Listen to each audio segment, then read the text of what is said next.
Good morning. Brendan McCauley here. Have you ever shared your story? Would you like to share your story? Have you got something to share? We all have something to share. I want to share with you today. I've been reading this book by Dale Carnegie.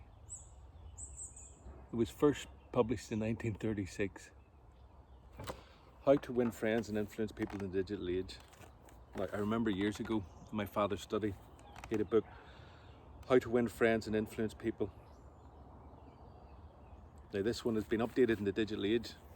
I think if I'd have read that book back then, I would have learnt many things and had many insights. However, that's the way life is. So, I just want to, there's a section in it called Share Your Journey. I'm going to read a bit from it.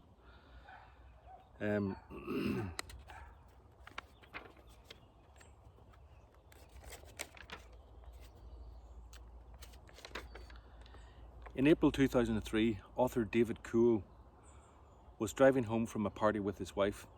He woke up in the ER, told he had a brain tumour likely to kill him in a matter of months.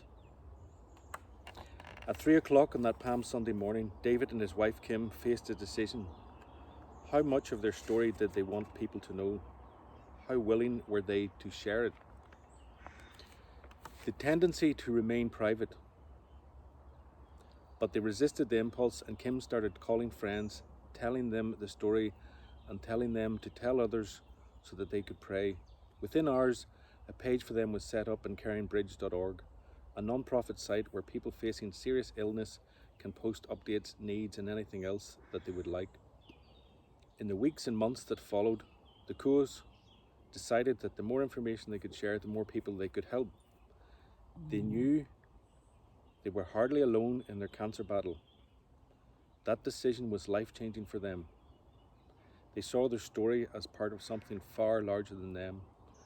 It eventually provided a type of opportunity for them with other people facing similar challenges. Their first bit of advice for everyone: share your story. That's something Ann M. Barker from Seattle, Washington learned in a Dale Carnegie training course. Most people treasure their privacy, as I do. However, when faced with breast cancer, chemotherapy and radiation treatments, I did not want to share the worry and the pain. But when my cancer news slipped out among family, friends and co-workers, I was overwhelmed with email encouragement. Even family acquaintances whom I have never met emailed their breast cancer stories, including phone numbers and follow-on get well cards. This amazing outpouring of courage and love started a recovery journey that has changed my life. And thanks to email, I know that no one needs or wants to journey the cancer road alone. For life is not about me, it is about us. So that just got me thinking about my own mother's story. Over 10 years ago, my mother was diagnosed with colon cancer, and at the time it was a big shock for the family. People were wailing, and it was sadness, and it was really heavy news for a lot of people. And anyway, my mother survived it. She was healed by the love of God and caring doctors. And I'll put a link down below as to where you can find it. It's free on Kindle if you're a Kindle user, or you can buy it on Amazon.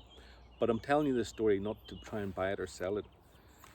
The book is called Staying Alive, Angela and Brendan McCauley.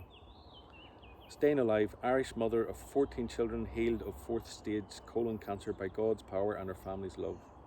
I'm just reading this from Amazon.com.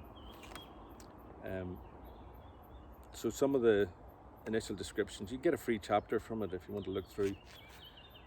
The point I'm trying to get here is that after my mother's experience, she shared her story, and in sharing her story, she was able to realize she was able to help others. She didn't think, oh, I want to write a book and share my story and make money. She wanted to use a mechanism to share her story, to get to others, to see if she can help them, if her story being told could help those people.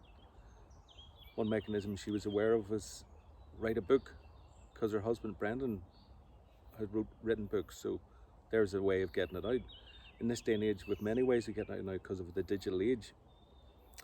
So anyway, large Irish family. Angela Macaulay is married to Brendan and is the mother of their 14 children, who were recently recognised and nominated for the best voluntary contribution to international development by the Northern Ireland's All-Party Group at Parliament Buildings, Belfast. Wow, didn't realise that. 4th stage colon cancer. Times were bad for Angela. She couldn't hide things any longer. She'd have to admit the awful truth to her husband. She writes, "For 3 years I'd been bleeding from my back passage. Hadn't told Brendan, hadn't told anyone. Hoped it would go away. Wouldn't even think the word cancer. I know God heals. I also know most people are healed in praying for themselves. I've seen countless healings over the years, but time was passing and I wasn't getting any better." Faith in Jesus Christ. Brendan is a prophet, Angela is a prayer warrior and healer. They and their family believe in Jesus Christ. They know that Jesus, by his death on the cross, destroyed the works of the devil. Yet even though Angela believed all the healing verses from the Bible and had prayed successfully for others to be healed, now it all seemed far too much for her. How real is that? Oh, it's okay for others. When we pray for others, they'll get healed. What about me? Oh, flip, I suddenly have cancer. I certainly don't know what thoughts would be going through my head if I got such a news. My family's love. Angela became depressed and fearful. She said, "I was feeling more and more discouraged. Our children all excelled at school, all passed 11+ exams, all won places in grammar schools. The Belfast Telegraph ran a front page story to highlight their achievement.